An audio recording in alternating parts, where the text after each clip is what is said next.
VCR Redux will begin in T-minus 5 minutes.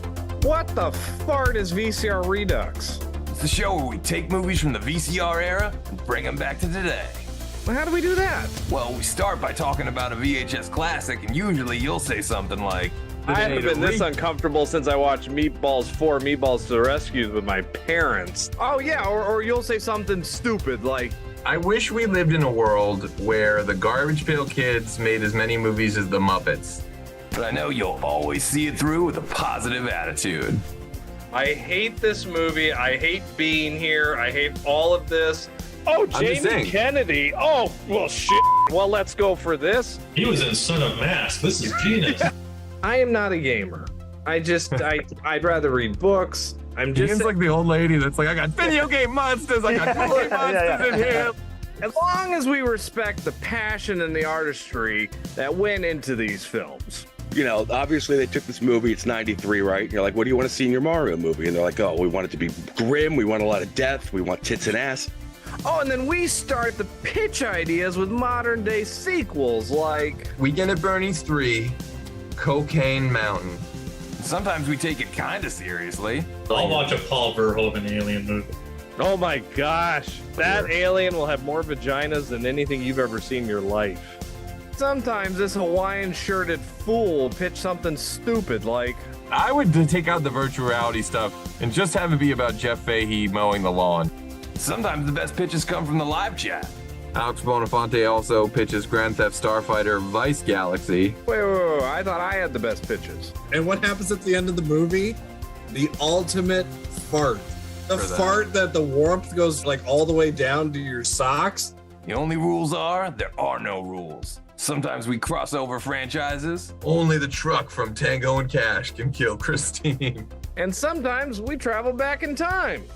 Like 1995 is missing a good Universal Soldier sequel. But you never know what we're gonna pitch next. What do you want? Do you want Daniel Stern behind like a muzzled mask? Like, We all know it should be Pesci behind the mask, and like underneath the mask, you should hear him going like fritter, fritter, fritter, fritter. you are so proud of yourself for that one. I can't stand you. I would also love to see a Charles Bronson version of It's a Wonderful Life. What? Direct to DVD. If you made a shot-for-shot remake of Scarface with Goofy as Al Pacino, it would be amazing. Gosh, you need me to be the bad guy. It's like the worst 1987 Disney movie Disney ever made. Schlongo, directed by Jim Wynorski. Like, I would watch a whole bowl of that. Do the John Holmes story. Add a comedy spin to it. Wow, the Wonderland murders are so funny. I'd watch it on my mobile. Something happens and he goes into a coma. He gets like, hit by a car or something. I know this is dark, but like, bear with me. He's got to go on. Did you just go like Hard to Kill with Ferris Bueller? I'd watch it on my iPad. If you want to just like throw in the kitchen sink, I mean, it all works. Like Alien versus Predator versus RoboCop, like if that works. Alien versus Predator versus Terminator, that works. Alien versus Predator versus Ernest, that works. That works. I respect everything you just said. I need David Silver and Terry Silver and the Sloan family all learning the Quicksilver, but they're doing it in Breakin' 3 Hydraulic Boogaloo. And it's underwater. It's gonna be incredible. Eat your fucking shit out, James Cameron. I got the underwater movie you can't touch. That was the most disgusting thing I've ever heard in my life. Mr. Toxie Goes to Washington. My ass would be in the theater tomorrow. If Harley Quinn gets 7 movies, then Tank Girl should get at least 70. That's the stupidest thing I've ever heard of in my life. I mean, why should we even bother with Look Who's Talking when Air Bud is soaring to new highs? All I know is I want Danny McBride. I'd want him doing anything other than writing Halloween movies, honestly. Anything that keeps him away from that fucking job, I'm for it. Just let him talk out of his butt. I don't care how he does it. I'd rather not. Austin Powers doing the Macarena. That would be the opening credits. Come on. But we have not yet had Die Hard on a half pipe. What if John McClane Jr. was a pro skateboarder and also an avid machine gun enthusiast? Skater Die Hard.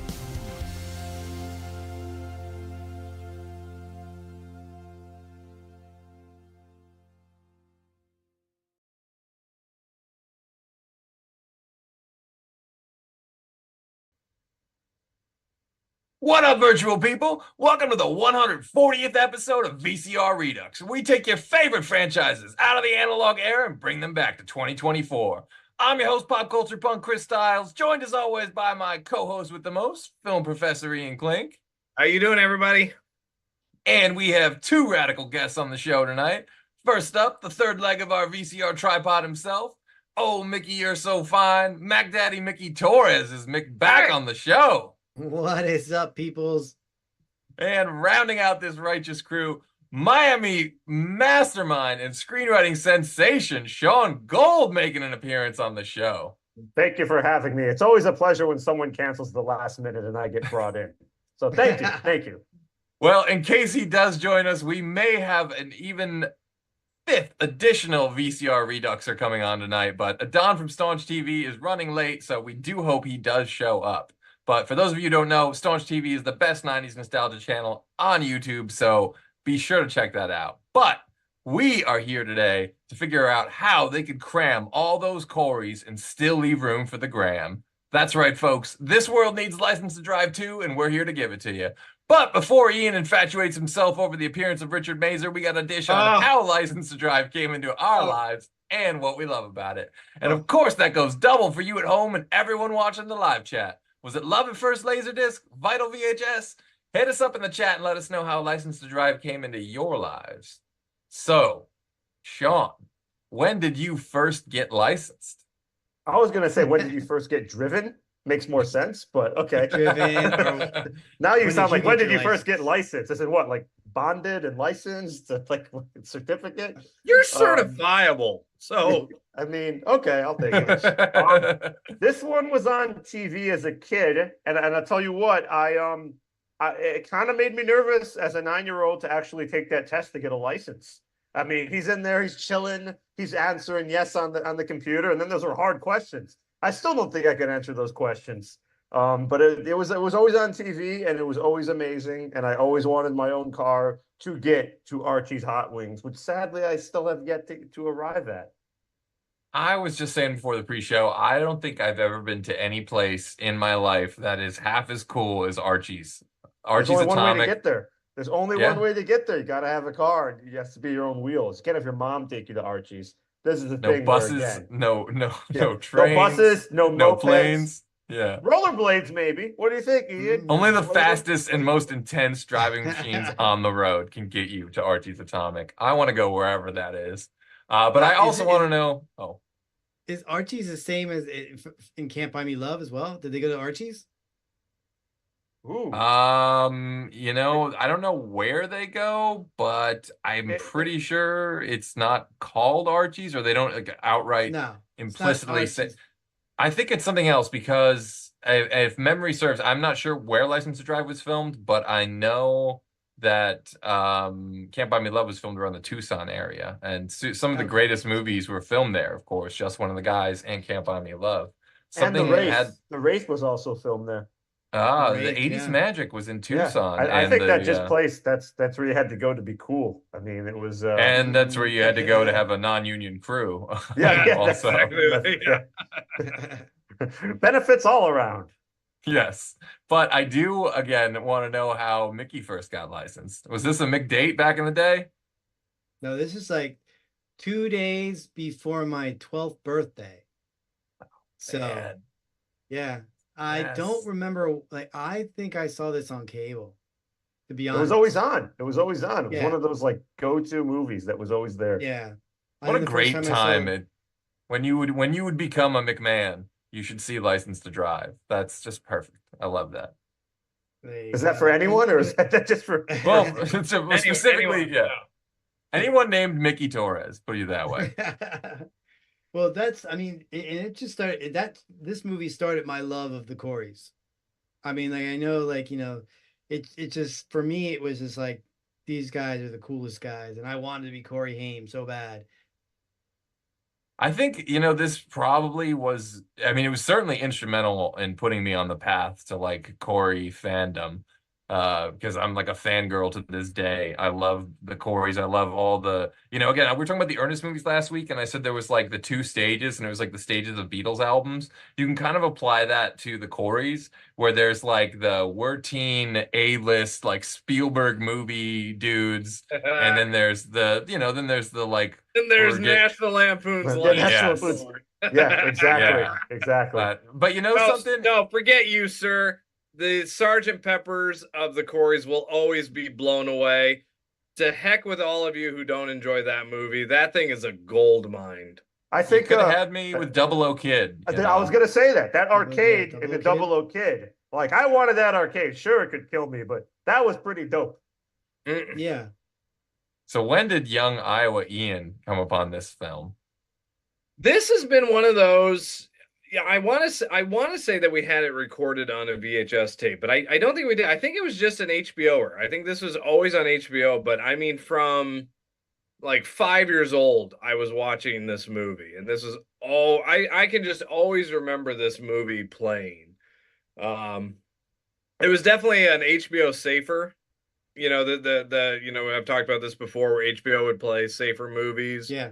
During the day, because kids would be watching at home, stuff like that. So they would do License to Drive quite a bit. So you could always find this at least 3 times a year. You could find License to Drive and be able to watch it on HBO. So Well, I'll tell you, the VHS played in my house a lot more often than that. But I do want to see if anyone's in the live chat, and it doesn't look like there is any chat action. Well, thank you for whoever is tuning in, and we do hope to hear from you in the chat. Yes. What for this masterpiece? that's because Sean's here. Yeah, it's Oh, ice cold, ice cold. I gotta say though, License to Drive, I feel like I'm maybe the only one in the chat here who are on the show, sorry, or both, who had the CBS Fox VHS tape. And that is one that like I can CBS Fox. Yeah, like that specific, the choice of font, and there is someone in the chat. Angie Saunders is in the chat. Thank you, Angie, for tuning in. Angie, the Mashup Mastermind. She says There you go. she watched this a lot growing up, so that is awesome. I did as well. This was one that just like magically came home. I think my dad would often stop at like Coconuts or something on the way home and just pick up movies, and like I don't even remember this one arriving, but I just remember it getting played like nonstop. This was in like every weekend movie with like my brother and my sister and my cousin, and like you just never got sick of License to Drive. And none of us, I mean, we were all, I think every one of us in the room was just like blown away by 80s Heather Graham, because like we had just like never, like, oh my God, that is the most attractive girl we've ever laid eyes on. Like, I'm like 6, 7, probably even younger, maybe even 4 or 5 years old. Mercedes was a dime. Mercedes Lane. Yeah. One of the He must have died when Boogie Nights came out. one of the one of the prototypical. What happened there? What happened?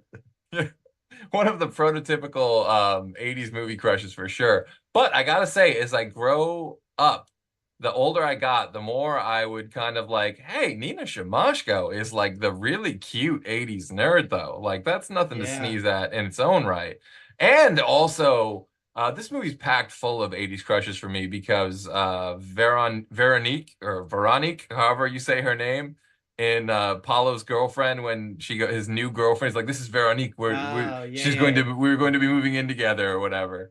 That is another one that is just like, oh my God, like super ridiculous 80s mystery babe that I wish I knew more about, but I don't. I've always wondered, like, who is that? It's not even in the credits. So if anyone knows who played Veronique, I doubt you will stumble upon this episode. But if you do, leave us a comment. Let us know. It's one of the great mysteries. One of the great mysteries of cinema, folks. She's probably hanging out in Archie's right now. The guy who played Paulo, though, also played Jim Morrison in Wayne's World 2. So this movie's just packed full of 80s trivia that I love. The driving instructor. Pure reach you've ever had in your life, Chris. No, but he's right. The driving Wayne's World 2? We don't celebrate. Oh, no, I love the Wayne's World 2, but the fact you called out the actor who played Jim Morrison in Wayne's World 2, that's just... He's great. He's also in Death Becomes Her. Yeah, he is. Yep. I mean, you had Uncle Phil from Fresh Prince as the driver. James Avery, yes. He puts the coffee cup. I don't believe in a clipboard. Yeah. I'm telling you, this is a deep cast. It is almost out of hand. And of course, I'd be remiss if I did not mention Ian's favorite actor, the great Richard Masur. Oh, But it goes, I mean, I'm it goes sorry, Sir even. Lawrence Olivier's over here, you know. Like, no, come on. no. Listen, I am sick of this internet and this world. That man is pure gold. Was pure gold since the day he started acting in, One Life or what's that show? What is that show he was on? Thank you for preparing for your favorite actor. I want to say one Life to Live. He was in that thing where they had to do that thing to get the thing. With that guy. He was in the thing. He was the dog guy in the thing. But that's true. Yeah. No, he was a nightmare. No, don't you dare, people. I'm forgetting one thing of Richard Masur's credit. But listen, one day at a time. Huh? So one day at a time. People shoot to kill. I mean, come on, shoot to kill, nightmares, right? Oh, Nightmares is the shit. Yeah. Return of Boogedy, the greatest Disney movie Disney ever made, and quit not acknowledging it, Disney. You made those, you stand by them, you crappy corporation.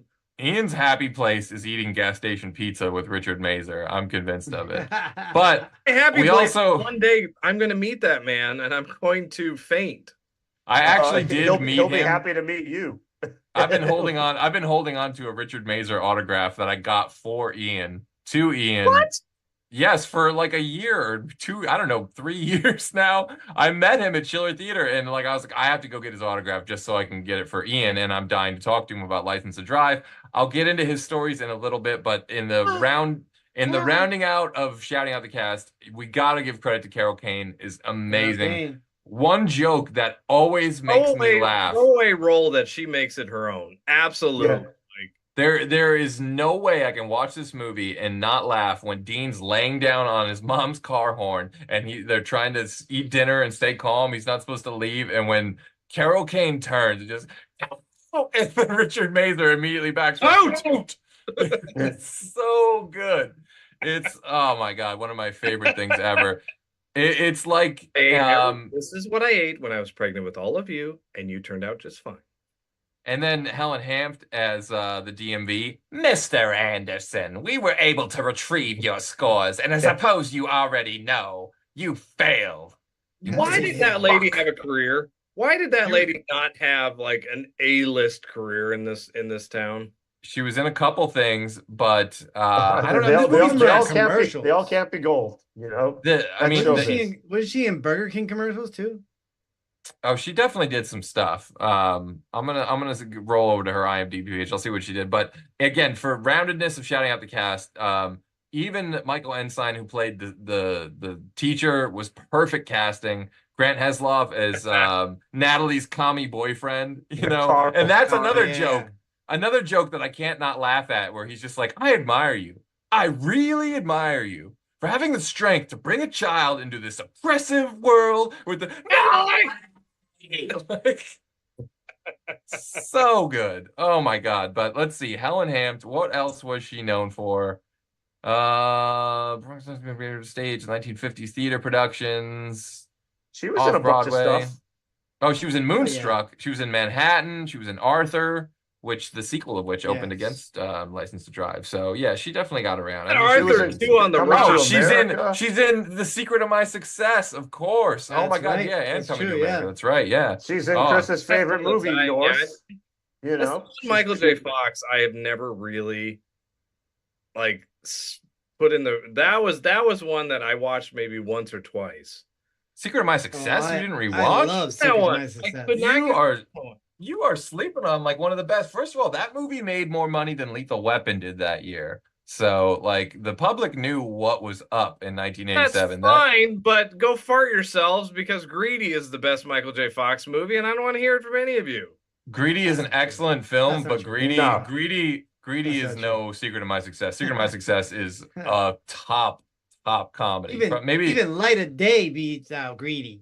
I'm out. I can't choose. This is like your favorite children. We're just going into Michael J. madness right now, and I'm all for it. I want Hollywood. Oh, I love Doc Hollywood. Don't like Big City doesn't get enough credit. That's a great movie too. Yeah, he's got a great filmography. Don't make me choose between my favorite Michael J. Fox movies. But getting Now, let's all have a back good time to watching License, Casualties of War. That's what we need to do. a fucking masterpiece, one of De Yeah. Palma's It is, best. but god and, dang, yeah. like, It's there's a hard movie to watch, good but return audience. yeah, it's a very difficult movie to watch. There's no doubt about it. But getting All right, back to a lighter Richard movie. Masur. All right. Yes, back to the great. All right, Ian, give us Richard Masur's best line. Give us his best scene. I know what it is. I know you know what it is. Oh, from this movie? Yeah. Oh man, that is a hard one, sir. Oh man, I thought it was. I'll tell you. Well, I mean, my favorite line from him is when he's in the car. It's like, all right, let's go cruising. Let's give her a cruise. Yeah, Give her a cruise. Or you could just say that when he's saying less. Yeah, when Les is ignoring him, it's Papa, less. There. Yeah. See, for me, That's it's funny the- when he says pop. For me, it's the speech at the end. Like you even had sunlight and a window. That's gone. Everything's gone. Yeah, food, that's gone. It's just Everything.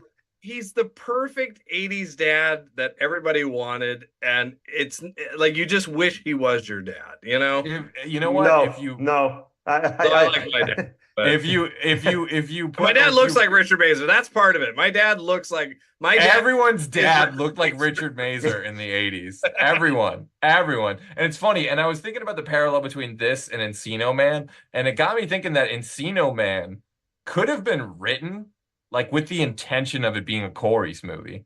But it came out, it came together. Yeah. Like, you know what I mean? Like totally, I could see Dave being Haim and then, Stoney being Feldman. It would have been like good to go. I don't know who would have been Link in the 80s version. Like, all right, so going off our Beatles thing, what is what's the final album in the early good years? Lost Boys. Oh, Dream Little Dream. Okay, well, I was Lost gonna say Lost Boys was before this. Lost Boys was before. I know that. Well, I would say License to Drive. Lost Boys, License to Drive. Dream Little Dream. That's Dream the Little the Dream. last 80s That's teen trifecta. film. Mm-hmm. That's another one Okay. I'm dying to do, but we will have to get to that on a future Dying to do episode. Blown Away. Why are we doing Blown Away in this episode? God, Blown Away is well, an awesome why are we movie, too. doing Blown Away?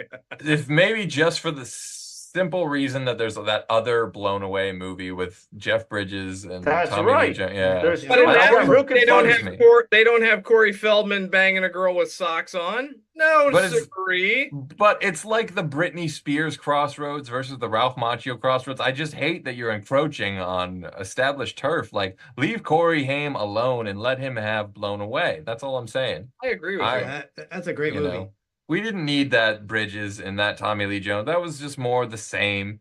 But getting back to License to Drive, And honestly, if not, be called Irish Car Bomb. Like, let's be honest, that's what that movie should be called. well, thank God there were no car bombs in License to Drive. But another scene that is classic is the drunk driver for me. Like, that is just, and it's a great, Wes, like it. You just puked in your car. You just vomited in your car. Just that guy, he crushes it. Like, what airline is this? He's cutting the lime. He's cutting the fucking lime on the dashboard. Like, sick of people pushing me around. And he stabs the fucking knife into the dash.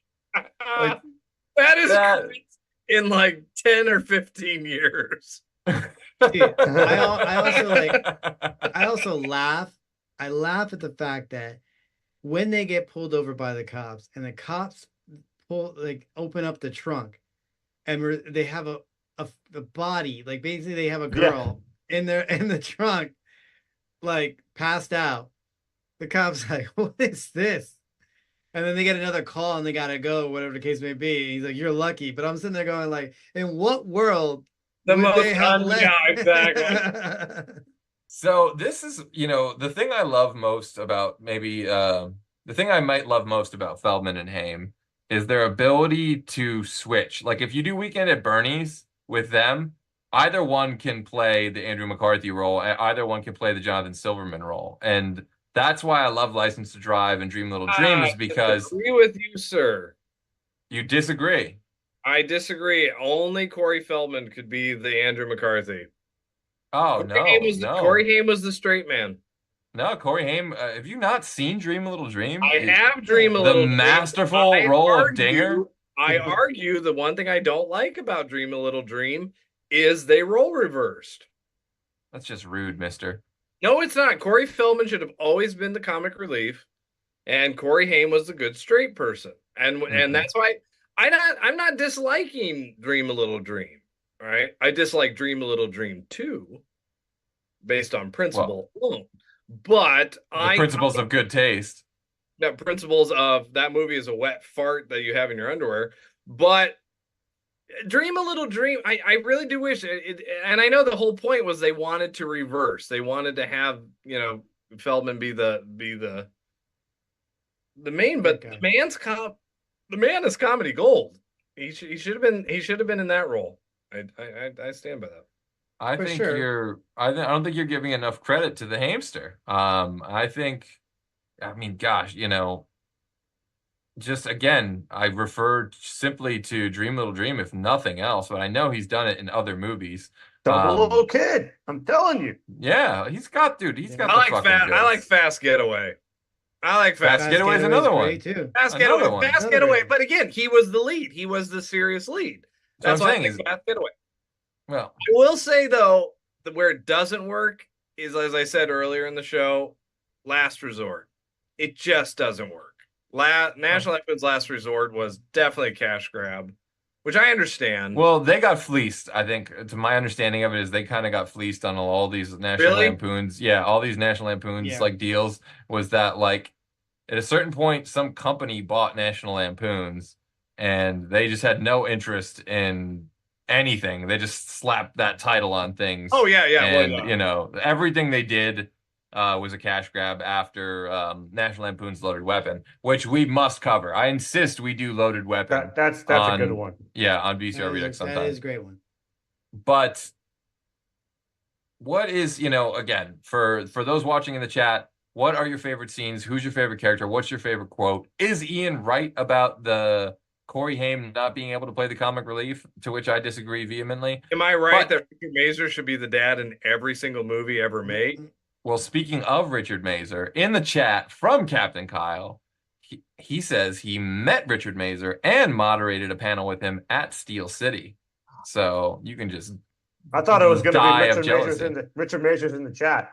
And he wants to talk to you, Ian. Well, I'll tell you who is in the chat. Also, if that was literally, if you guys do that, I literally will crap my pants on live air, and I don't care. Like, I will get Richard Masur, and I will get the. I would cry. I honestly would cry. Well, I would cry. Well, before anyone in the live chat starts crying from me ignoring them, I do just want to shout out Cobra Kai Never Dies, also in the live chat. The Great Whiskey 4-1 says I watched it in theaters twice, so I am eternally jealous. God. I would love to see any Corey's movie on a big screen. That's something like in fact, now that I've said it out loud, I can't die a happy man until that's happened. You know what I like? I did see Dream a Little Dream in theaters. Can I say? Oh, you son of a bitch! I'm so jealous. That must have been so fucking cool. Yeah, that was cool. Jealousy. But the weird movie about License to Drive, it's the one 80s movie. I gotta honestly say that doesn't a teenage 80s movie that doesn't take a stance and make you have to deep think about it all. Like, this is the one teen movie that has fun. Well, interestingly enough, it may have been a little. It may have been even a little bit more like aloof to that. And if it weren't for Mothers Against Drunk Driving, there's a whole deleted subplot of this movie where they go to like a bar and they have to somehow like the car gets they have to get the car back from some like bikers or something, and they get like wasted at this bar, and that's kind of how they, I think, end up reworking it with like the guy stealing the car, that whole scene. Oh, interesting. Okay. Yeah, with the drunk guy or whatever. But thank God it actually is the way that it is, because that's like, one of the great 80s endings. And I will say also, this movie's a great time capsule movie. Like, you look at this movie and it really looks like 1988. It doesn't look like 1987. It doesn't look like 1989. It looks like 1980. It looks like spring, summer 1988. Like, you can just like, there's something about, especially the way they dress Corey Haim in this movie. There's a lot of that like almost 60s metallic mint green meets like a neon green to like almost every shirt he wears in this movie. And it for a long time as a little kid, I just thought that was like the color that cool kids wore. I was like, I need to get some shit like that. Like, Hamster is so cool. Well, the sports jacket look too. Yeah. Oh yeah, the tweed. Like, oh Well- man, that's Well, there was two 80s, right? There's the 80s that everybody thinks there was with neon lights and the Saved by the Bell opening credits kind of look. And then there's the true 1980s, which is all brown. Cigarette smoke brown. But we're here. But the Well, Corey's represented a hypercolor neon teen 80s, like I'm sure if you lived in California at the time, you would have got the neon. Well, in California, yeah. I mean, you would have got Exactly. Scarface. Yeah, didn't you see? You're not getting it in Iowa at the gas station. You're getting body level in LA in the 80s. You Like that's you get it in thrashing. Okay, that was like a neon, and that was a mix of everything. 1988 in Iowa was mullets, trucks, and depression. Like, there's not really. That's kind of every day in Iowa, though. But What's if changed? if you lived in California, you could have had the choreographed. Yeah, You had the neon. You had it all. You had, if you lived near these big cities, if you lived in a Chicago suburb, an LA suburb, a New York suburb, like you had neon. You had the neon. It was everywhere. It's a city thing. A city thing. So also in the chat, the great Dustin Nino from Retro Fiend Radio. Again, Retro Fiend, the makers of the finest canon and martial arts docs on the internet. He says, first time I saw this was a rental over the weekend. Me and my siblings loved this flick. I had such a crush on Mercedes. I could not agree more. This movie's like just universally loved. If you don't like this movie, there's something wrong with you. It's kind of like Airborne, right, sure. Ian? Oh, definitely. Yeah, exactly. Speaking, exactly. But honestly, this is probably the first movie. I think all four panelists are all in agreement with this is amazing. Oh, it's fantastic. It's amazing. I mean, this movie taught me that not to get dropped off to a party by your mom in high school. Okay, best reaction to that ever. Hey kid, you mind hold your dicks when you piss? Oh, sorry, mom, I introduced you. Those are my friends. My friends. Okay, but here's the question: did you guys pass the first round of your drivers? Yes. Oh, yeah, of course. I failed. I failed the first round. The written test I passed on the first go. The we don't have a written test here. This is Florida. 4 times. Four times. No, I took the computer test too, but it took me He 4 times to get my driver's license.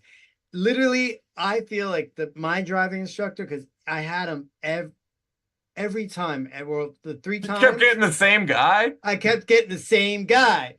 The 4th time, he literally walks out, sees me in the car, tells the other dude, "You take him." Wow. So it was kind of like when Chainsaw in summer school has to go get his license. Yeah. Well, it's funny that you bring that up, because I was gonna say, getting your license and the way it's depicted in this, it harkens back to a simpler time. Now I feel like they're raising the age to 17 or even 18 in some states. It's just ridiculous. Who needs one? You just have Uber. I mean, this was like a rite of passage. Back there was something about the freedom of it, and I feel like this was at the time specifically the first, and I still feel like really the only movie to just the only thing to make a film out of that. And it is a great coming of age time, and it's the definitive one. I don't think you could have 10, 100 other directors try and do this movie again, and it would suck now. It's just not the same thing. I agree. I actually agree with you on that one. This is a movie that definitely by 1999 really lost some teeth. Yeah, even with giant Zach Morris cell phones of the early 90s, you kind of lose some of the madness of what a night out could really be. Everything changed. Everything changed basically. I mean, in the 90s, when I got my license, I was still hanging out and stuff like that. My friends and I, we would just go joyriding. That's all we did. Yeah, that's all we did. But I don't feel like that's the way it is nowadays. I feel like a kid now would look at this movie and be like, what is that? Movies used to be safe. The world used to be better. And some asshole went and wrote a movie called Airborne, killed everyone. That's what are you talking about? Is that my cue for the pitch? That might be. But before we get to our pitches, I do want to just let everyone in the chat know now is the time. I see Whiskey 41 already has one in there. It's a very long one. It's an Airborne pitch. It's probably Yeah, it's probably a little too long for me to read out loud. But it definitely Let for me everyone sum to it chat up. to. And This sucks. Period. Oh, come on. It's Well, I very, do- it's I'm very just simple. kidding. I'm You kidding. know, yeah. I also it's- want to acknowledge in the chat, I see a new name in there, Serenity Q26. Thank you so much for tuning in. Says, I always mix up this movie with If Looks Could Kill all the time, title-wise, because I just think Richard Grieco, Red Car, License to Drive. Another fucking masterpiece. And maybe maybe Yes. Sean Gold can figure out a way for all of them, for Michael Corbin, Les Anderson, and Dean, and everyone to get together and you know. You want like an Avengers style team up? Mitchell, of yeah. Airborne, For Thrashing, sure, If for Looks sure. Could Oh my Kill, God, yeah. License Mitchell to could Drive, be there too. Goonies, Wiley. Yes, The I Breakfast want Club.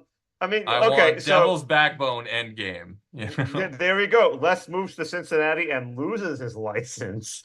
Okay, then he loses it because now he's in a new state with new laws. So now he has to learn how to blade with Mitchell and crew in a license to Airborne. That's how he gets Oh. around. That's how he gets around. Perfect.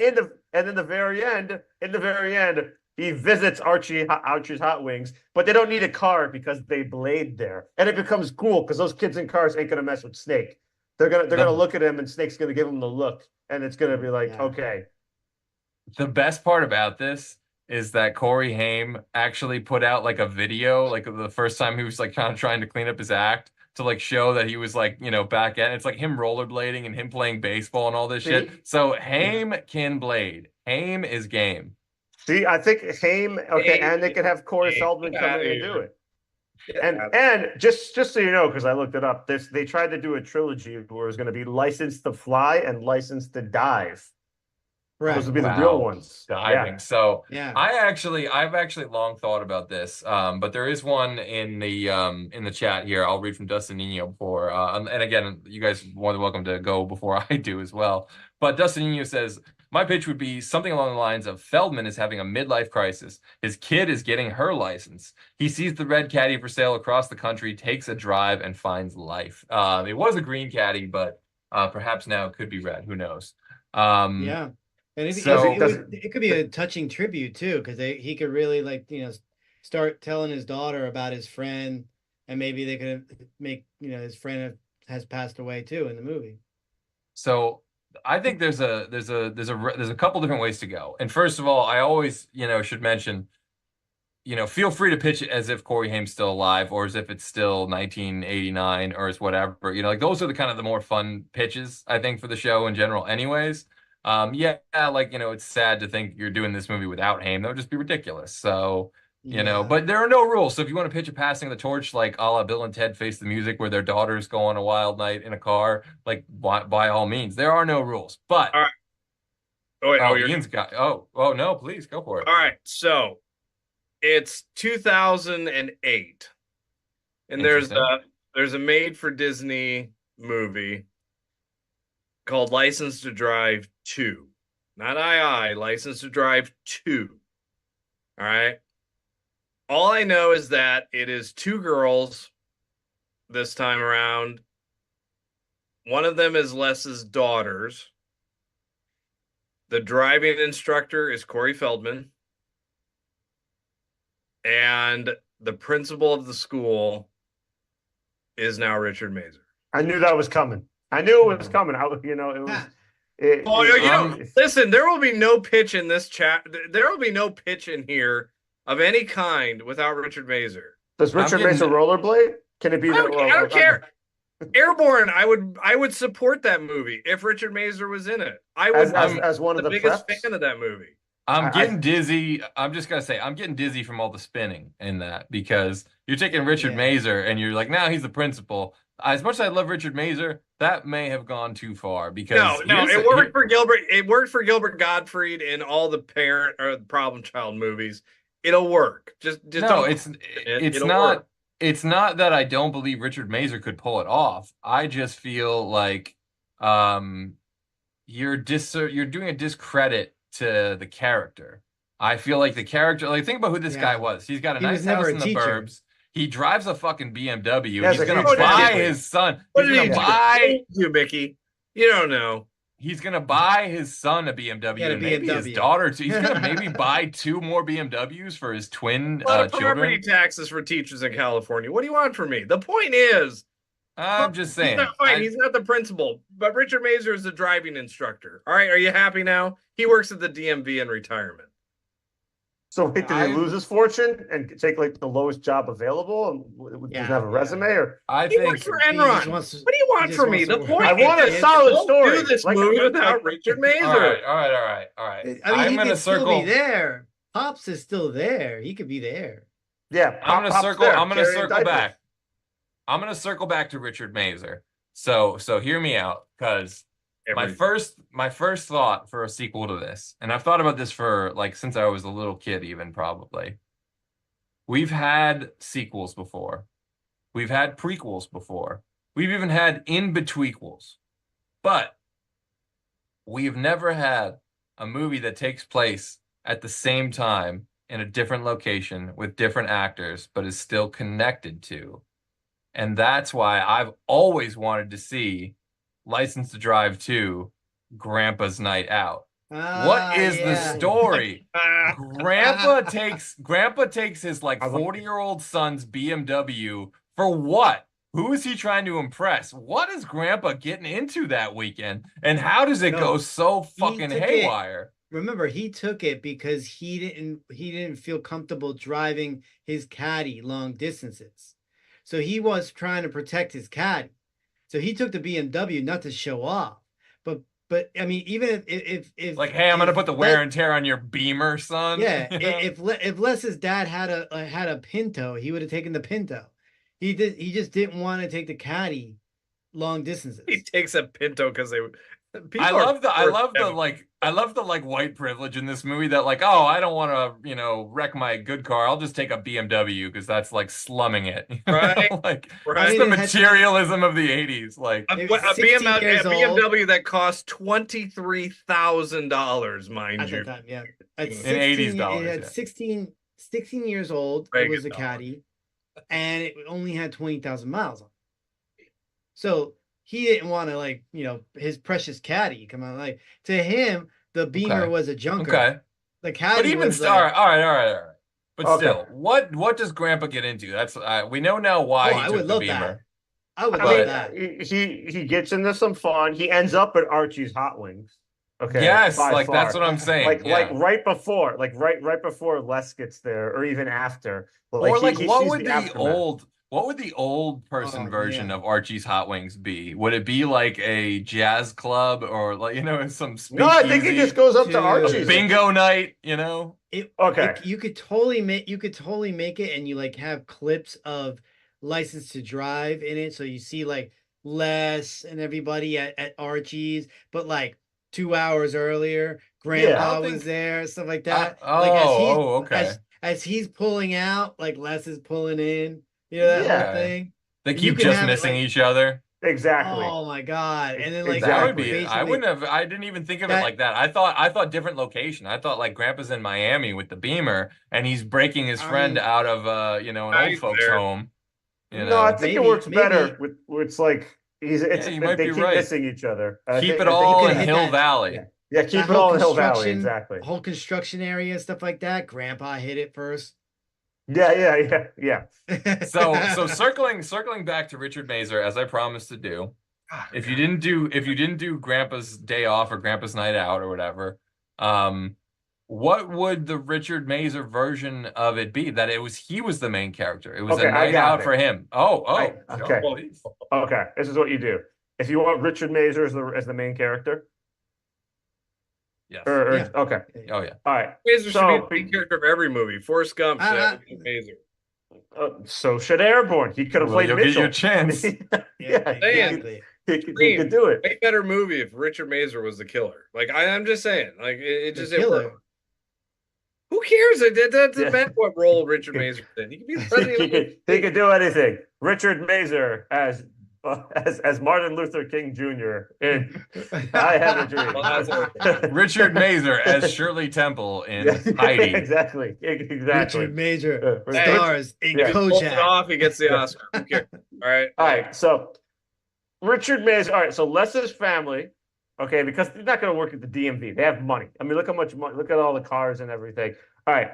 So Richard Masur buys Archie's Hot Wings as an investment and lets his Les and Corey Feldman work it together. And Dino takes over the waitresses. Okay, and then it becomes one of those kind of like fun-filled movies where now it's like they have to run the business, right? The Meatballs 3 out of license. Yes, I love this. I'm like, all for this. This is why we can be friends sometimes, Sean. See, so he does it, but then they learn that not so fun being at Archie's when everyone has a car and they could leave and they have to be there cleaning up the hot sauce, running a business, getting in the hijinks. So I think that could work. I think that could that could really do it. And then like one night, like some like big concert or something's going down or whatever like that. Mercedes really wants to go or something like that, and Les has to work, but he doesn't. Someone's got to make the hot wings. Yeah, exactly. So then the thing is like he leaves like some like random kid in charge or whatever like that. And he goes.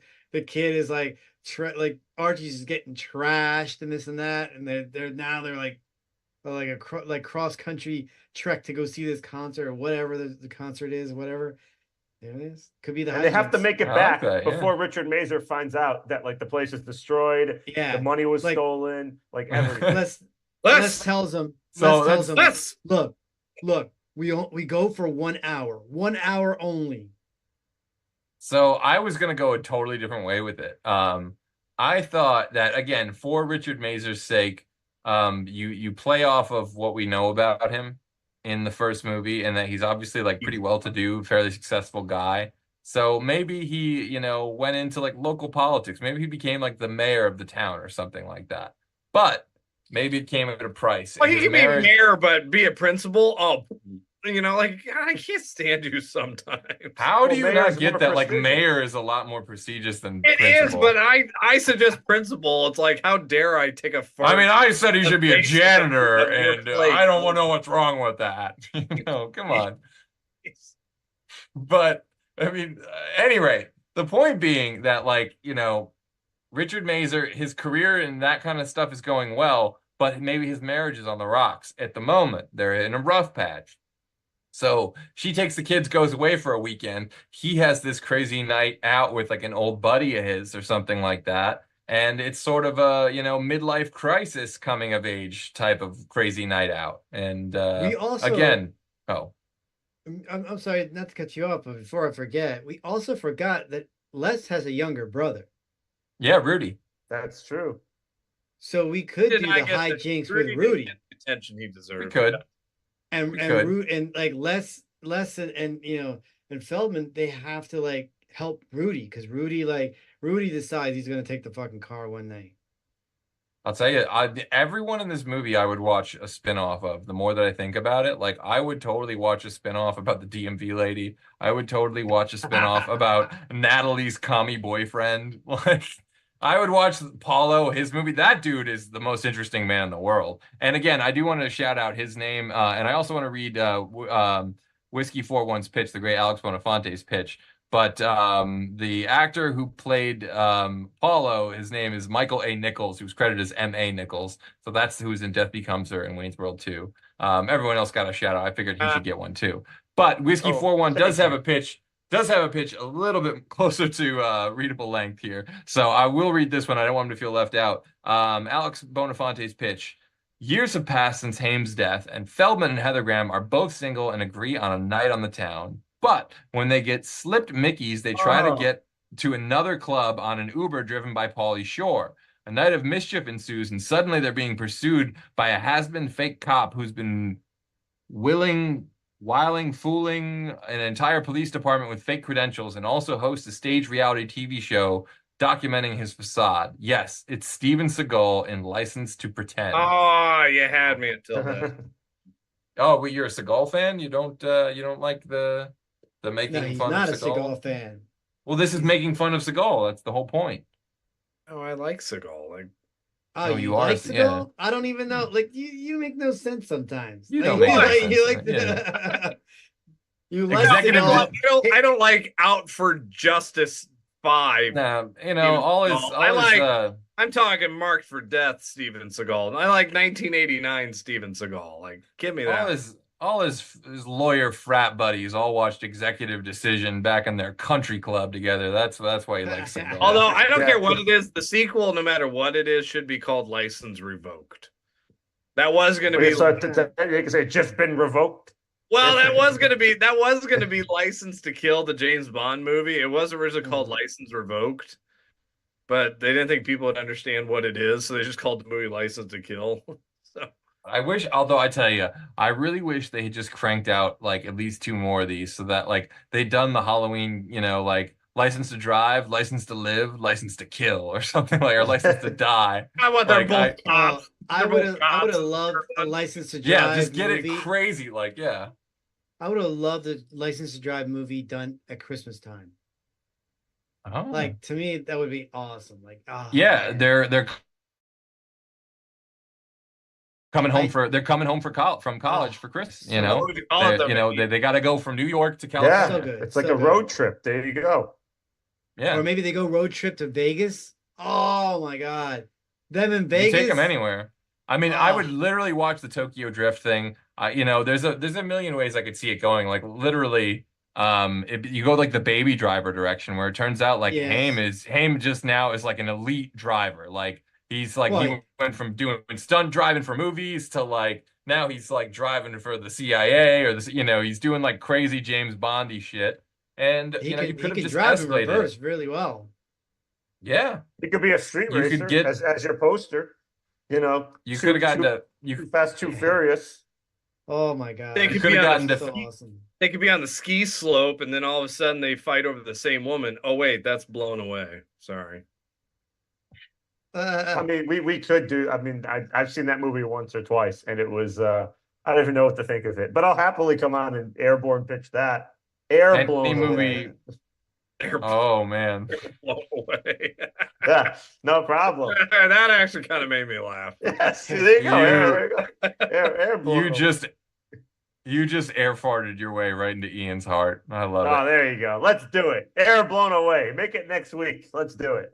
If you have Richard Masur in it, I'm there. That was like Bill and Ted doing Dust in the Wind for soak rates. That was just incredible. What just all we are is just wind. Oh, I'm partial to when I will say this pitch to the princesses. They sing the princesses. You know, we talk about like movies that should have been. There is, you know, I see how they kind of went downhill. You know, the two Haims, how it just didn't last. But there's a universe where they were making better movies. You know, they went on to like do like really good films. I'm trying to think of what that would have been. Like what like Die Hard 2? Like what are we talking about here? I don't know. I'm just thinking, like what 90s movie was a partner movie that you saw that the Hames were in, and like, you know, in Last Action Hero, there's all those posters all around. Like, what is the poster in that world that's the two Haims for like the 90s action movie? Like Assassins? Is that Bad Boys? Bad Boys. Judge Dredd. The Rock. I could see them in The Rock. I could see them in Con Air. Point Break. Demolition Man would be really interesting with them too. Lieutenant Demolition Man would be great. Feldman, you know, only if Haim plays the Sylvester Stallone part. Yeah, I mean, it could. You gotta keep Haim as the serious one. Twins. I could see him in Twins. Kickboxer sequels. Yeah, Kickboxer 5, Redemption. If they really want to win an Oscar, Death Wish VI, The Next Generation. If they want to go the Oscar route, they could have gone with Rayman. Yeah, don't tell Mom the babysitter's dead. They could have played, you know, forget Walter. Wow, that's a deep one, Mickey. Yeah, I dig it. I would have definitely seen that. Good. Okay. Yeah. All right. Who's playing Raymond though? Corey Feldman. That's got to be Haim. I think Haim could do it. I think Haim. I would say Haim, honestly. You're breaking the formula. This is exactly how it failed in our universe. Terminator 2. Okay. Corey Feldman and Corey Haim. One's the Protector, one's the Terminator. Oh, go. yeah. There you Wow. That's it. That's the one. That's the one. Haim's the protector, Feldman's the villain. We can agree on something. See, that's what I'm saying. That you don't go against the formula. You don't respect the versatility of the Coreys, but every now and again, a broken clock is right twice a day. So right now, we're all on the same page, and it's a beautiful, beautiful thing. We can agree on the Terminator 2. It gives me a warm feeling inside. They should have worked with Catherine Bigelow. They should have worked with James Cameron. They should have worked with Linda Hamilton. Oh my God. This would have been amazing. I miss Corey Haim so much, and I really wish he was still with us. Yeah. I could see Corey Haim being in a Marvel movie. Oh God, absolutely. And you know what? I could see him not needing to, because we got Silver Bullet 2 and License to Drive, 3, 4, and 5. 2. So yes. Oh my God. Bullet 2. Does he still have the wheelchair with the motor on the back in Silver Well, Bullet 2? fucking have to have sequelizing a film doesn't fucking cure spinal injuries. I mean, what I'm just saying, does he have a car? Is it like License to Drive means Silver Bullet, License the Bullet? I mean, fuck! You just did it. You just did the Corey Haim No Way Home pitch. I love the that. License the Bullet, where now he has a car, but the werewolf sister comes in, and now Corey Feldman, his other cousin, comes to help him, and now it's a whole thing. This man is a machine. I don't know how he does it, but you just literally say prompts to Sean Gold, and he will spit them out faster than AI. As long as the werewolf's played by Richard Masur. Richard Masur. Okay. So Richard Masur plays the mayor. He could be the principal there. Are you happy? That makes sense. I'm happy with any. Richard Masur could be in an episode of Bluey. I'll be happy. I don't care. Like, all right. And everything. All right. The sequel is the two Coreys go out for another night of driving, and this time it's Dean getting his license, but this time they're driving Doc Brown's DeLorean. Sean Gold, pitch it. Okay. Well, so how do they get the DeLorean? Is it in the garage and they just take the keys? I just need the little preamp, the little. Doc Brown is their neighbor, and they steal it from his garage. Yeah. Okay. Now it makes sense. Okay. So they take now it's all clear. Perfect. Okay, so they take the car because he leaves for the weekend to do research. He's like, my keys are in here, so you can turn my plants and feed Einstein. Okay. So they go to there you go. And Dino's like, look at this car. We'll take it around the block. We don't need to go anywhere with it. Oh, look, it's going fast. They go to 88 miles per hour, and they go back to, I'm going to say 1965, because they fit in there, I feel like the 55 they couldn't do, but 65 they can do. And then I would say back to License to Drive, because they run into a young Richard Masur, okay? A young Richard Masur, and they Carol Kane. They inadvertently introduce him to Les's mom, so they put them together, and it's a love story, and Dino is responsible for it. So License to the Future, or Back to something like that. Yeah. Oh, License to the Future. That's perfect. License to the Future. Back to Drive. Yeah, and see, there you go. Perfect. And we get that where Richard Masur's like, Les, I like that name. I like that name. Les. Yeah. And he can be like, and it all comes together where he's like, pop, and he's like, who? And see, now he gets that, where that's how all the little things. We fail to forget that Les Anderson's the original Mr. Anderson. That's right. And because it's the dark second film, they go back in time and they invent Quaaludes. Okay. I hate to ruin this movie, but have you guys ever watched the beginning and looked at the mannequins in the bus? Compared to how they have like 6 mannequins in the bus, and then they cut inside, and there's like the nightmare sequence. Yeah, there's like, watch the beginning. There's like 6 mannequins. It's great. I never even caught that before. I watched it last night. Bounce up and move. I just gotta say before we wrap it up, one thing that irks me. I've had this movie now on 3 home video formats, and the wonderful audio commentary on the Anchor Bay DVD did not carry over to the Blu-ray, and that shit really pisses me off. So it makes me I have to hang on to the DVD and the Blu-ray in case I might want to enjoy the audio commentary. Why do they do these things? What sick people make these decisions?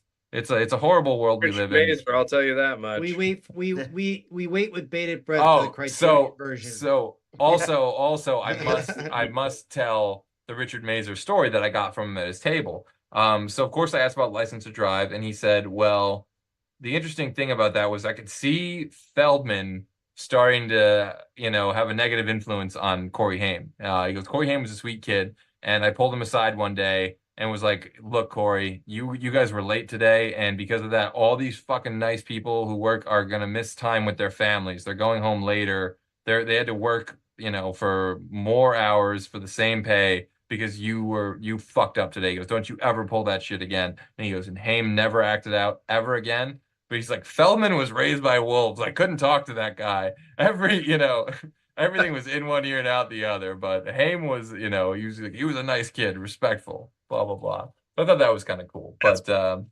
see, beautiful man. Beautiful man indeed. But before we wrap it up, is there anything you guys have got coming up in the works you want to let the people know about? Ian, I think you just dropped an article, right?